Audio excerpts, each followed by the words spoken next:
Hi, today I'm going to show you how you can sell on Phantom Wallet. Now, on the desktop app here or on the Chrome extension here, you can't actually sell explicitly. You can swap your coins, but you can't exactly sell. If what you mean by sell is by converting it into actual money that's tangible, you will have to send that into an exchange where it supports PayPal interactions, right? But as of now, the only thing you can do is send or swap, right?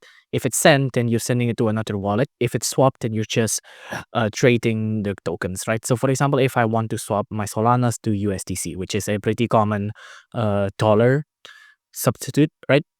You can you can sell with quotation mark with here, right? So you pay this and then you receive this much USDC, right?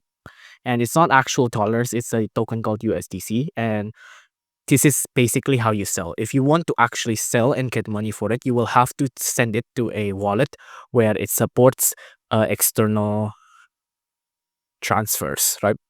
So something like Coinbase, for example. So if you want to transfer Solana, enter in the address here, enter in the amount here, and then just click on next here to exchange it. If you like this video, please consider liking and subscribing.